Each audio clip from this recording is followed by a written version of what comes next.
नमस्ते साथीहरु, मेरो नाम हो धीरेन्द्र जोशी र तपाई हेर्दै हुनुहुन्छ द व्हाइटबोर्ड युट्युब च्यानल। यस च्यानलमा मैले अंग्रेजी ग्रामर सम्बन्धी नियमहरु र त्यसका अभ्यासहरु अपलोड गर्ने गरेको छु। आजको हाम्रो भिडियो रहेको छ युज अफ इट, इटको प्रयोग। इटका विभिन्न प्रयोगहरु हुने गर्दछन्। त्यसमध्ये मैले आज कम्तीमा पनि इटका 10 वटा प्रयोगको बारेमा तपाईलाई भन्ने छु। हामी इटको पहिलो प्रयोगमा जान्छौं। दिस अथवा दैटको सेन्समा नेपालीमा यो अथवा त्यो भन्ने अर्थमा हामीले इटको प्रयोग गर्छौं र यसको रुल छ ग्रामेटिकल रुल। यदि लिभिङ थिंग्सको कुरा गर्दै छु, हामीले लिभिङ थिंग्सलाई इंगित गर्दै छौं भने त्यतिखेर दिसको प्रयोग गरिन्छ र नन लिभिङ थिंगको लागि पनि दिसको प्रयोग गर्न सकिन्छ। लिभिङ थिंग र नन लिभिङ थिंग भनेको सजीव अथवा निर्जीव। जसको जीवन छ त्यसलाई सजीव भन्छौं र जसको जीवन छैन त्यसलाई निर्जीव भन्छौं। यहाँनिर एक्जाम्पलमा पेन निर्जीव हो भने निर्जीवमा हामीले के भन्यौं त निर्जीवमा दिस भन्न सकिन्छ अथवा निर्जीवमा इट पनि भन्न सकिन्छ। इट अथवा दिसबाट सेन्टेन्स सुरु गर्न सकिन्छ। त्यसैले पेन चाहिँ दिस अथवा इट इज अ पेन। त्यसैगरी लिभिङ थिंग्सको सजीवको लागि दिसको मात्रै प्रयोग गरिन्छ, इटको प्रयोग गर्नु गलत हुन्छ। त्यही भएर हामीले काउ, यहाँ सजीव छ जुन काउ चाहिँ लिभिङ थिंग्स हो, त्यसको लागि दिस इज अ काउ। तर एडभान्स इंग्लिशमा के छ भने लिभिङ थिंगको लागि पनि दिस अथवा इटको प्रयोग गर्न सक्छौं र नन लिभिङ थिंगको लागि पनि दिस अथवा इटको प्रयोग गर्न सक्छौं। इटको दोस्रो प्रयोग छ समय बताउनको लागि इटको प्रयोग गरिन्छ र यहाँनिर समय बताउँदाखेरि इटको कुनै पनि अर्थ हुँदैन। जसरी हामीले सुरुमा इट भनेको दिस हो, दिस इट इज मार्कर भनेर यो मार्कर हो भनेका छौं। अब हामीले समय बताउँदाखेरि इट इज 10 o'clock मा यो इटको कुनै पनि अर्थ हुँदैन। यसलाई तपाईले इटको अर्थ लाउनु हुँदैन, बस त्यसले सेन्टेन्स सुरु मात्रै गर्न आउँछ। त्यसैले यसलाई इन्ट्रोडक्टरी इट पनि भनिन्छ। अब यसको अर्थ के भयो त इट इज 10 o'clock को मतलब हो 10 बज्यो। यो 10 बज्यो भन्नु गलत। बिहान, साँझ, दिउँसो भन्नु पर्यो भने त्यसमा पनि इटबाट सेन्टेन्स सुरु गर्न पर्ने हुन्छ र यसको इट वाज मर्निङ बिहान थियो। यो बिहान थियो हैन कि बिहान थियो। अब त्यसैगरी हामी तेस्रो रुलमा जान्छौं। तेस्रो रुलमा पनि इटको कुनै अर्थ हुँदैन, यसले सेन्टेन्स सुरु गर्न मात्रै आउँछ। त्यस कुनै पनि डे सुरुमा आएर सेन्टेन्स सुरु हुनु हुँदैन र यदि कुनै पनि डेबाट सेन्टेन्सको सुरु हुन्छ र कुनै पनि डेबाट सेन्टेन्स सुरु हुँदाखेरि हामीले इटलाई एज अ सब्जेक्ट रूपमा राखेर त्यो डेलाई चाहिँ अब्जेक्टको रूपमा प्रयोग गर्न पर्ने हुन्छ। जस्तो डे भनेको सन्डे, मन्डे, ट्युजडेहरु डे भयो। आज आइतबार हो, टुडे इज सन्डे। आज आइतबार हो भन्दाखेरि टुडे सन्डे, टुडे सुरुमा आएको छ। हामीले के भन्यौं त कुनै पनि डेबाट सेन्टेन्सको सुरु गर्नु हुँदैन। यदि सेन्टेन्स डेबाट सुरु हुँदैछ भने इटको प्रयोग गर्न पर्ने हुन्छ। यो ग्रामेटिकल रुल हो। अब यसलाई हामी कसरी गर्छौं त टुडे इज सन्डे लाई इट इज सन्डे टुडे, यो चाहिँ करेक्ट ग्रामर हो। टुडे इज सन्डे चाहिँ यो रङ छ ग्रामेटिक हिसाबले। अब यहाँ कसरी चेन्ज गरेको छ त यो टुडेलाई हामीले अन्तमा लगायौं र सुरुमा सब्जेक्ट राख्यौं, त्यति मात्रै फरक हो। इटबाट सुरु गर्यौं। त्यसैगरी डेहरु आउने होलिडे, टुडे इज होलिडे पनि हुँदैन, it is holiday today. Today is my birthday भन्ने छ भने पनि बर्थडे पनि त टुडे इज माई बर्थडे हुँदैन, it is my birthday today. यसरी हामीले दिनबाट चाहिँ कुनै पनि सेन्टेन्सको सुरु गर्नु हुँदैन। ग्रामेटिकल रुल अनुसार हामीले यदि कुनै दिनबाट सेन्टेन्स सुरु भएको छ भने त्यो दिनलाई अन्त्यमा लेख्ने र इटबाट सुरु गर्ने र त्यहाँनिर इटको कुनै पनि शाब्दिक अर्थ हुँदैन। त्यसले सेन्टेन्स सुरु गर्न मात्रै आएको हुन्छ। दूरी, दूरी बताउँदाखेरि पनि हामीले इटबाट सेन्टेन्स सुरु गर्न पर्छ र दूरी भन्नु पर्ने हुन्छ। जस्तै it is 10 kilometre to our office from my room. यसमा इटको कुनै पनि अर्थ हुँदैन। तपाईले सेन्टेन्स इट सब्जेक्टलाई सुरु गर्न परेन। अब यता सुरु गर्नुस्, मेरो रुमबाट हाम्रो अफिस 10 किलोमिटर छ। यसको इटको कुनै पनि अर्थ लाग्दैन। दूरी बताउँदा पनि हामीले इटबाट सुरु गर्न पर्ने हुन्छ। त्यसैगरी अर्को कन्सेप्ट छ वेदर भन्दाखेरि हामीले मौसमको बारेमा जानकारी दिँदा पनि इटबाट सेन्टेन्सको सुरु गर्दा राम्रो हुन्छ। जस्तै आज पानी पर्छ, आज पानी पर्छ भन्यो भने इट रेन्स टुडे। आज पानी पर्छ, आज पानी पर्छ, इटको कुनै पनि अर्थ लागेन। हिजो गर्मी थियो, हिजो गर्मी थियो भन्नलाई पनि इटबाट सेन्टेन्स सुरु गर्छौं र इटको कुनै पनि अर्थ हुँदैन। यसले सेन्टेन्सले सुरु गर्ने मात्रै हो। It was warm yesterday. अब हिजो इटको मिनिङ केही पनि हुँदैन। त्यसैगरी अब हामी नेक्स्ट कन्सेप्टमा जान्छौँ। छैटौं कन्सेप्टमा हामी टु इन्फिनिटिभबाट सुरु भएका सेन्टेन्सहरूलाई पनि इटबाट सुरु गर्दा त्यो अझै बढी राम्रो इङ्ग्लिस मान्छ। टु इन्फिनिटिभबाट सुरु भएको एकदम करेक्ट ग्रामर हो, त्यहाँ समस्या छैन। टु इन्फिनिटिभ एउटा सब्जेक्ट हो, सेन्टेन्स सब्जेक्टबाट सुरु हुन्छ र टु इन्फिनिटिभ पनि एउटा सब्जेक्ट हो। भर्बमा टु लागेर सब्जेक्ट अथवा अब्जेक्टमा आउँछ भने त्यो टु इन्फिनिटिभ हो। अब इक्जाम्पल छ to walk in the morning is good for health. बिहान हिँड्नु स्वास्थ्यको लागि राम्रो हो। यो एउटै भनेर कसरी थाहा पाउने त भन्दा कुनै पनि सेन्टेन्समा तीनटा कुरा हुन्छ, सब्जेक्ट, भर्ब र अब्जेक्ट। भर्ब यदि इज हो, यो भर्ब यो हो भने योभन्दा पहिले भर्बभन्दा पहिले जहिले पनि सब्जेक्ट हुन्छ। त्यही भएर सब्जेक्ट चाहिँ एउटा वर्ड हो। To walk in the morning बिहान हिँड्नु, त्यसपछि अब्जेक्ट हेल्थ स्वास्थ्यको लागि राम्रो हो। अब यसलाई हामीले के गर्न सक्छौँ त, यस्ता टु इन्फिनिटिभबाट सुरु भएका सेन्टेन्सलाई पनि इट सब्जेक्टको रूपमा प्रयोग गरेर टु इन्फिनिटिभलाई चाहिँ अब्जेक्टिभ पार्टमा राख्न सक्छौँ। जस्तो सुरुमा इट लेख्ने र यसलाई सर सारेर morning, it is good for health walk in the morning.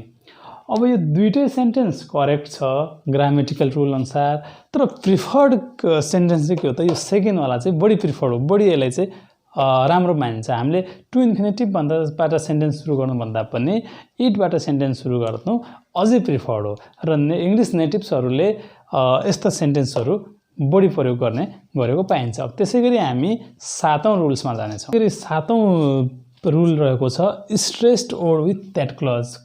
यदि कुनै वर्डलाई बढी जोड दिएर भनिन्छ र त्यसपछि द्याट क्लजको प्रयोग गरिन्छ भने त्यस्ता सेन्टेन्समा सब्जेक्टको रूपमा प्रयोग भएका इटको पनि कुनै अर्थ हुँदैन। त्यो सेन्टेन्स सुरु गर्नको लागि मात्रै प्रयोग गरिएको हुन्छ र त्यस्ता सब्जेक्टलाई इन्ट्रोडक्टरी इट भनिन्छ। इक्जाम्पलको लागि इट इज हरी द्याट अथवा हुको प्रयोग गर्न सकियो। It is Hari that broke the table. It is Hari that broke the table, यसको नेपालीमा अर्थ के हो त भन्दा टेबल भाँच्ने हरी नै हो, अर्थात् त्यही हरी हो भन्ने हुन्छ। यो हरीलाई स्ट्रेस नै हरी नै हो अथवा त्यही हरी हो भन्ने अर्थ पनि हुन्छ। टेबल भाँच्ने त्यही हरी हो। अब यहाँ टेबल नहुँदा पनि फरक परेन, तर हरीलाई चाहिँ बढी फोकस दिएको छ कि टेबल भाँच्ने त्यही हरी हो, अर्थात् टेबल भाँच्ने हरी नै हो, हरीलाई स्ट्रेस दिएको छ। यस्तो यदि कुनै वर्डलाई नाउन अथवा प्रोनाउनलाई स्ट्रेस दिएर उसलाई अलिकति बढी फोकस गरेर भनिन्छ भने त्यस्ता सेन्टेन्समा प्रयोग भएका इटको पनि अर्थ हुँदैन। त्यसै गरी त्यसैको अर्को इक्जाम्पल छ it is the table that Hari broke. अब it is the table that Hari ब्रोकमा के छ भने जुन स्ट्रेस दिने हो, जुन वर्डलाई स्ट्रेस दिएको छ त्यो द्याट क्लज भन्दा जस्ट अगाडि हुन्छ। जसरी यहाँ द्याट क्लज भन्दा जस्ट अगाडि हरी छ भने हरीलाई बढी यहाँ फोकस गरेको छ, हरीलाई बढी स्ट्रेस दिएको छ। अब यहाँ चाहिँ द टेबललाई stress, it is the table that Hari broke. अब यहाँ यो टेबल त्यो हो जुन हरीले भाँचेको हो भन्ने हो, त्यो टेबललाई चाहिँ बढी स्ट्रेस दिन खोजिएको छ। अब हामी नेक्स्ट मिनिङमा जान्छौँ। Next it plus B verb plus adjective plus of plus noun अथवा प्रोनाउन प्लस टु इन्फिनिटिभबाट सेन्टेन्स सुरु भएको छ भने त्यसमा पनि इटको अर्थ हुँदैन। जस्तै नेपालीमा त्यस्ता सेन्टेन्स के हुन्छन् भने उनको बारेमा बोल्नु उसको मूर्खता हो या जागिर पाउनु उसको लागि राम्रो हो है, यस्ता सेन्टेन्सहरू आउँछन्। जस्तो इक्जाम्पलको लागि इट सुरुमा subject it, it B verb, बीको भिवान हामीले इज राख्यौँ, हो भन्नु छ भने इज, थियो भन्नु पऱ्यो भने वाज होला, हुनेछ भन्नु पऱ्यो भने विल बी। यसलाई चाहिँ बी भर्बले हामी त्यसको टेन्स अनुसार चेन्ज गर्छौँ। इट इज एक्जेक्टिभ, एक्जेक्टिभ भनेको विशेषण फुलिस, गुड, ब्याड, टल, स्मल है। यहाँ तपाईँले एक्जेक्टिभ राख्नुहुन्छ विशेषता फलिस। त्यसपछि अफ, अफ नाउन अथवा प्रोनाउन के हुन्छ त हिम, प्रोनाउन भयो। नाउन भने चाहिँ कुनै नाम होला, प्रोनाउन चाहिँ नामको सट्टामा हिम। त्यसपछि to infinitive to talk, to infinitive भनेको टु प्लस भी1 टु टक अबाउट हर। त्यसपछि अदर वर्ड्स छ भने अदर वर्ड्स। यस्ता सेन्टेन्सहरू पनि इटको प्रयोग भएको छ भने त्यसमा इटको कुनै पनि अर्थ हुँदैन। जस्तो यसको नेपाली मिनिङ के हो त? इटको अर्थ हुँदैन भने अब हामी पछाडिबाट जान्छौँ। उनको बारेमा बोल्नु उसको मूर्खता हो है। पछाडिबाट हाम्रो ट्रान्सलेसन स्किलको भिडियोमा पनि हामीले हेरेका थियौँ। सुरुमा पहिलोको अर्थ लिने र त्यसपछि सबै पछाडिको बाट अगाडितिर आउने भनेका थियौँ र इटको अब यहाँनिर मिनिङ हुँदैन भने चाहिँ हामी पछाडिबाट अगाडितिर अर्थ निकाल्छौँ। उनको बारेमा बोल्नु उसको मूर्खता हो। त्यसैगरी त्यही स्ट्रक्चरमा it is good of her to get job है। यसको अर्थ के हो त?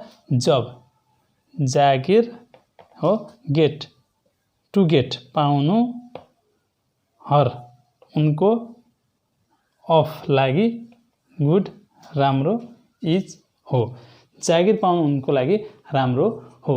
यसरी कुनै पनि सेन्टेन्समा इट पछि बी भर्बको प्रयोग गरिएको छ, त्यसपछि एग्जेक्टिभ छ र एग्जेक्टिभ पछि अफको प्रयोग गरेर नाउन अथवा प्रोनाउन छ र त्यसपछि टु इन्फिनिटिभको स्ट्रक्चरमा सेन्टेन्स छ भने त्यस्ता सेन्टेन्सहरूमा इटको अर्थ हुँदैन। इट चाहिँ सेन्टेन्सलाई सुरु गर्नको लागि मात्रै प्रयोग गरिएको हुन्छ।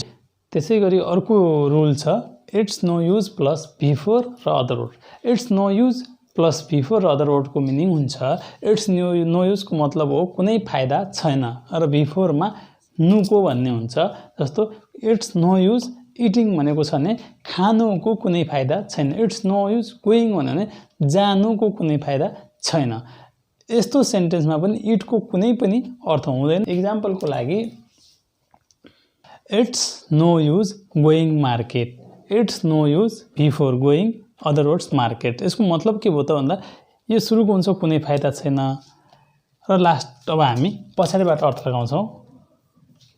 बजार, गोइङको नुको भन्ने हुन्छ भने जानुको, त्यसपछि इट्स नो युज कुनै फाइदा छैन, बजार जानुको कुनै फाइदा छैन। त्यसैगरी it's no use drinking alcohol. ड्रिङ्किङले तपाईँले ड्रिङ्किङ पनि बनाउन सक्नुहुन्छ, टेकिङ पनि बनाउन सक्नुहुन्छ, ह्याभिङ पनि भन्नुहुन्छ। यसको मैले छुट्टै भिडियो लेक्चर अपलोड गरेको छु। अब यसको मतलब के हो? It's no use drinking alcohol भनेको अल्कोहल खानुको कुनै फाइदा छैन। र इटको 10औं प्रयोग छ इटसँग भर्ब बी पछि नाउन र त्यसपछि टु इन्फिनिटिभको स्ट्रक्चरमा हामीले सेन्टेन्स बनाएको देखाउँछौँ। त्यसलाई चाहिँ जस्तो एउटा इक्जाम्पल छ she is pleasure to teach भन्ने छ भने यसलाई हामीले इटबाट पनि सुरु गर्न सक्छौँ। She is pleasure to teach, उनलाई पढाउन खुसी लाग्छ, आनन्द। यसलाई इटबाट पनि सुरु गर्न सक्छौँ। यस्ता सेन्टेन्सलाई हामीले इट प्लस बी भर्ब र नाउन पछि टु इन्फिनिटिभ राखेर यो सीलाई सिधै हामी पछाडि इटलाई चाहिँ सुरुमा राख्छौँ। It is pleasure to teach. अब टु टिच सी त हुँदैन, सीको के हुन्छ त? Her. It is pleasure to teach her. यसरी हामीले सेन्टेन्सहरू इटबाट बनाउन सक्छौँ। अब आज हामीले इटको प्रयोग के गर्यौँ भनेर थोरै समरी गर्छु। पक्का पनि तपाईँलाई यो भिडियो अलिकति टफ लाग्यो होला। एकचोटि, दुईचोटि, तीनचोटि फेरि रिपिट गर्नुहोस् र प्र्याक्टिस गर्नुहोस्। सबै प्र्याक्टिसको खेल हो र तपाईँले राम्रोसँग बुझ्न सक्नुहुन्छ। समरीमा पहिलो रुल हामीले इट इक्वल टु दिस अथवा द्याटको सेन्समा प्रयोग गर्न सकिन्छ भन्ने बुझ्यौँ र त्यहाँनिर के पनि थाहा पायौँ भने इट नन लिभिङ थिङ्सको लागि प्रयोग गरिन्छ भने दिस लिभिङ र नन लिभिङ थिङ दुइटैको लागि प्रयोग गर्न सकिन्छ। तर एडभान्स इङ्ग्लिसमा इट अथवा दिस दुइटै लिभिङ थिङ्स र नन लिभिङ थिङ्समा प्रयोग गर्न सकिन्छ र जसको अर्थ यो अथवा त्यो भन्ने हुन्छ। पहिलो रुल थियो। त्यसपछि दोस्रोदेखि 10औं रुलसम्म हामीले इटको कुनै पनि अर्थ हुँदैन। इट केवल कुनै पनि सेन्टेन्सलाई सुरु गर्नको लागि मात्रै प्रयोग गरिएको हुन्छ भन्ने बुझ्यौँ र त्यहाँनिर इट एज अ सब्जेक्टको रूपमा प्रयोग गरिएको हुन्छ। र मैले एउटा यहाँ सर्टकटमा लेखेको छु TDSTDW। तपाईँले यो याद गर्नुहोस्, याद गर्नु सजिलो छ। TDS भनेको करलाई TDS भन्छ। TDS सुरुमा फेरि त्यही रिपिट भएको छ TD र लास्टको W। यिनीहरूमा पनि इटको प्रयोग गर्नुपर्दछ र त्यो भनेको के हो भन्दा टाइम कुनै पनि टाइममा हामीले भन्दाखेरि इटबाट सेन्टेन्सको सुरु गर्न पर्ने हुन्छ 10 बज्यो इट इज 10 है तर इभिनिङ मर्निङ छ भन्ने पनि इट इज मर्निङ त्यसैगरी डी कुनै पनि डेहरू छ भने डेबाट सेन्टेन्सको सुरु गर्न मिल्दैन र कुनै पनि डेको बारेमा भन्दै हुन्छ भने तपाईले इटबाट सेन्टेन्स सुरु गर्न पर्ने हुन्छ जस्तै आज आइतबार हो भने इट इज सन्डे टुडे आज मेरो बर्थडे हो भन्नु छ भने it is my birthday today आज चिल्ड्रन्स डे हो भने it is children's day today त्यसैगरी हामीले अर्को पढेका थियौं अर्को थियो यो डिस्टेन्स कुनै पनि दूरी हामीले भन्दाखेरि इटबाट सुरु गर्न पर्ने हुन्छ जस्तै मेरो घरबाट बजार 5 किलोमिटर छ भन्नु पर्यो भने it is 5 kilometre to market from my home it is 5 kilometre